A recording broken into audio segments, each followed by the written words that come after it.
নমস্কার বন্ধুরা, আমার চ্যানেলের আরও একটি নতুন রেসিপিতে আপনাদের সবাইকে স্বাগত। আমার চ্যানেলে আপনারা পেয়ে যাবেন বিভিন্ন ধরনের বাঙালি, অবাঙালি, দেশি, বিদেশি, আমিষ কিংবা নিরামিষের 500-এর ওপর বেশি রেসিপি।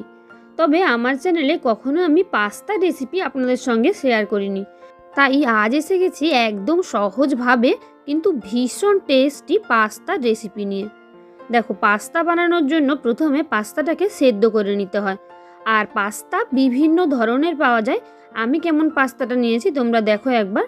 পাস্তাটা সেদ্ধ করার জন্য প্রথমে জল বসিয়ে জলে 1/2 চামচ মতন নুন আর কয়েক ফোঁটা তেল মিশিয়ে দিয়ে জলটা ফুটে উঠলে পাস্তাটা দিয়ে সেদ্ধ করে নিচ্ছি। দেখতেই পেলে তোমরা কি ধরনের পাস্তাটা আমি নিয়েছি। জলের মধ্যে কয়েক ফোঁটা তেল দেওয়ার কারণ হলো পাস্তাটা সেদ্ধ হওয়ার পরও একটা অপরের গায়ে লেগে আঠা আঠা হবে না, তাই। এদিকটায় কয়েকটা সবজি নিয়েছি, গাজর, ক্যাপসিকাম, টমেটো, ফুলকপি আর কড়াইশুঁটি। আর এখানে প্রায় 3-4 মিনিট পর পাস্তাটা দেখতেই পাচ্ছ সেদ্ধ হয়ে গেছে সুন্দরভাবে। এবার এটাকে জল ঝরাতে দিয়ে অন্য আরেকটা কড়াই নিয়ে কড়াইতে দিয়ে দিলাম আমি সাদা তেল, প্রায় 3 চা চামচ মতন। তেলের মধ্যে দিয়ে দিলাম আমি একদম কুচি করে কাটা রসুন, 6-7 কোয়া রসুন আমি একদম কুচি করে রেখেছিলাম। দিয়ে 1/2 মিনিট মতন নেড়ে চেড়ে ভেজে নিয়ে মধ্যে দিয়ে দিয়েছি আমি পেঁয়াজ কুচি আর কাঁচা লঙ্কা চেরা। একটা বড় সাইজের পেঁয়াজ আর 3টে কাঁচা লঙ্কা চিড়ে দিয়ে দিয়েছি। খুব ভালো করে নেড়ে চেড়ে এটাকেও ভেজে নিচ্ছি আমি প্রায় 2 থেকে 3 মিনিট সময় নিয়ে। খুব সুন্দর করে মশলাগুলো ভাজা হলে এবার এর মধ্যে দিয়ে দিচ্ছি আমি সবজিগুলো। সবজি বলতে প্রথমে দেব ফুলকপি, কড়াইশুঁটি আর গাজর। কেন কি টমেটো, ক্যাপসিকাম অনেক তাড়াতাড়ি সুসেদ্ধ হয়ে যায়, তাই জন্য এগুলো আগে দিয়ে এর মধ্যে দিলাম অল্প একটু নুন। খুব ভালো করে নেড়ে চেড়ে নেব আমি। আর এবার এটাকে আমি ঢাকা দিয়ে প্রায় 3-4 মিনিট রান্না হতে দেব। এতে সবজিটাও ভাজা হয়ে যাবে আর সবজিটা অনেক কম সময়ে সুসেদ্ধ হয়ে যাবে।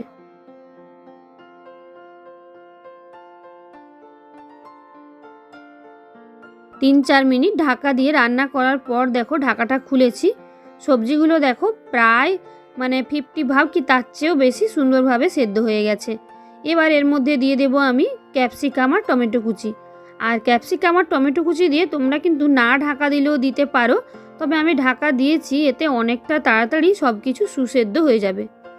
আর বন্ধুরা, বাড়িতে বানানো হলে কি হবে, এইভাবে বানানো পাস্তার স্বাদ কিন্তু খেতে ভীষণই সুন্দর হয়, অপূর্ব স্বাদের হয়। তো যাই হোক, একবার নেড়ে চেড়ে এটাকে আবার ঢাকা দিয়ে 2 মিনিটের জন্য রান্না হতে দেব। 2 মিনিট পর প্রায় ঢাকাটা খুলেছি। দেখো সব সবজিও সেদ্ধ হয়ে গেছে আর দেখে আশা করি বুঝতে পারছো টমেটোগুলোও সুন্দরভাবে গলে গেছে। এবার এর মধ্যে দিয়ে দেবো আমি কয়েকটা গুঁড়ো মশলা। দিলাম 1/2 চা চামচ লঙ্কার গুঁড়ো, 1/2 চা চামচ গোলমরিচের গুঁড়ো, আর দেবো আমি প্রায় 4 চা চামচ মতন টমেটো কেচাপ।